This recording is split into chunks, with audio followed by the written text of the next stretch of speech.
All right, this lesson is on blending modes. Blending modes is the ability to take several images and have the upper images interact with the lower images after applying blending modes to the images. And usually this is used to create some kind of like textures, effects, lighting, kind of adding a little bit of more depth and dimension to the original images. To do that, you would want to go into the layers palette.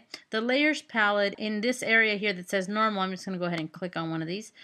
This area right here controls the blending mode, and basically whatever blending mode I apply to this, it applies to the images beneath it, and it interacts with them in such a way that the images become blended. I'm going to go ahead and turn this one off. I've created these groups here that we can take a look at. There's this image, and this image, okay? And I've just named them by the layer mode that I'm going to apply to them, okay? They're called layer modes or blending modes. People use them interchangeably. I'm going to go ahead and select the first one, and this one is normal. Usually the base layer, the layer that's at the very bottom, you want to leave as normal, okay? So we leave that one as is.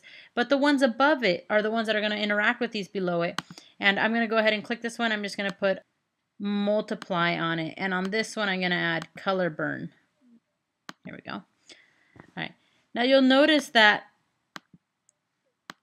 the base layer is normal. We add multiply and it does this kind of interaction. It gets kind of cool, neat effect. Okay, then we add color burn. Now this is a little dark, but you can go in here and you can manipulate the opacity of these layers so that they interact differently. Okay, now you can get a sense for how some of those images are composed when they have kind of that overlaying effect inside the movie posters. Okay, combine this with the power of gradient masking and brush masking, and you start seeing the potential. So I'm going to go back. I'm going to go ahead and turn this one off. Okay, we got one composite there. Now I'm going to go into this one here.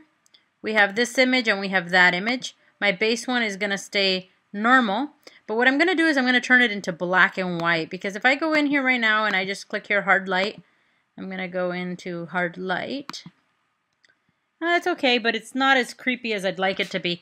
So I'm going to go into this image here, and I'm going to add an adjustment layer to change it to a black and white image.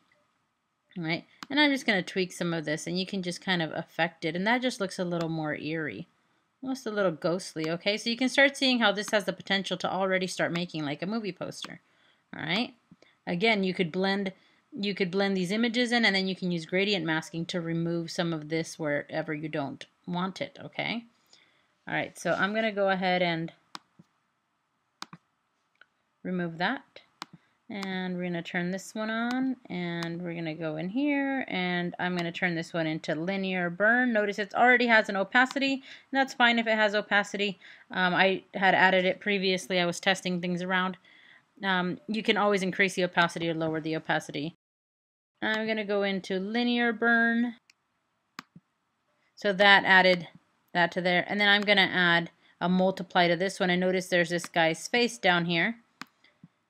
When I add multiply, it's going to interact with his face here. So it looks like his face is cracked, okay? So this is the importance of taking photographs of textures, because yours might call for some texture, okay? Especially if it's a creepy poster, that might help. All right, so I'm going to go ahead and turn that off.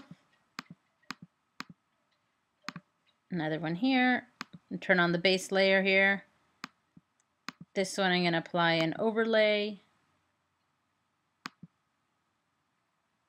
Kind of interesting. And then I'm going to go in here, turn that one on, and I'm going to apply also an overlay. Okay. Now it's all experimental. It's up to you how you go in here and what you go in here and test. I like to do it visually. There is the link below to see what blending mode does what. But I like to go in there and just test and play around so that I get a better sense by visually seeing the effect that happens. Okay.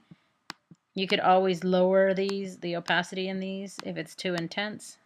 Okay. And you can always continue to add more layer modes on top. Okay. I'm going to go ahead and turn that one off. Let's do another one. I'm going to do a color dodge. And then I'm going to do a linear burn. And start noticing some kind of weird effects going on here. All right, you can just try different ones. I'm just trying different ones.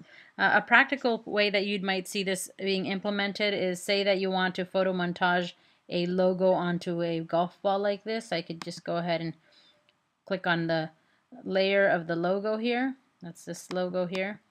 All right, and then the ball is underneath it. I can go in here and I can just apply multiply.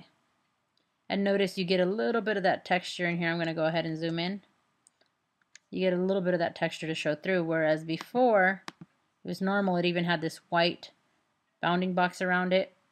When I change it to multiply, it gets rid of some of the information and it blends it together. Different applications of this will do different things. Overlay leaves some of the white, so you just want to click around and figure out which one's going to get rid of your areas that you don't need.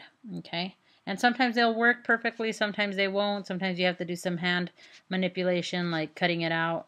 That's possible. Okay, I'm going to go ahead and take that off. I'm going to zoom back out.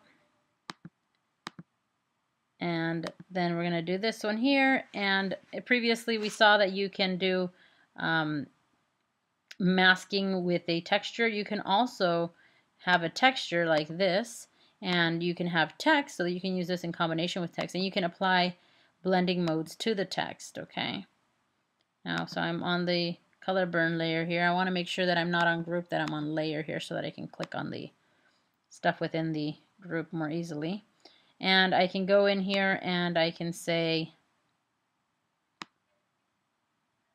overlay, or I can say color burn. Okay, kind of gives you a neat effect. Okay, so you can do it this way. I'm going to turn those two off, and I'm going to turn these ones on. And similarly, you can have the image with the overlay on top of the normal colored text. But if you want the text to punch out and for it just to have the texture on the text, if you link these, because the text is basically just text with transparency around it, you can just link this after you've applied it as a layer mode like this. And now you can hold down your option key between the two layers and see that indicator, and then just click on it. And now it's just applied to that area and it's created like a mask. So I'm going to go ahead and turn these off now. And now lastly, if the image is cut out, such as the little boy is here, he's masked out, not a good selection by the way, but you put this image on top, you can go into the blending mode here. I'm going to do overlay. Okay, and right now it's not as easy to see, but I'm just going to go ahead and grab one of these and place it beneath here so that you can see this. All right, notice that this overlay, even though it's applied, it's applying to everything beneath it. It's applying to the boy and it's applying to the image beneath it, which is this texture of the mud. Okay, now if you only want it to apply to the little boy, because there's already a cutout of it, all you need to do is link it. You can hold down your option key between the two layers and click it, and it uses the mask area from that when it links, so that it only applies that overlay texture to the boy. Okay, so you have some options in terms of determining which blending mode you apply to which image. Okay, all right, so this is blending modes. What you want to consider is the power of blending modes coupled with masks. So make sure you watch the video on gradient masking and all the other different types of maskings that you have available to you. Okay, all right, this concludes your lesson on blending modes. If you have any questions, I led at hawaii.edu or 808-343-9565.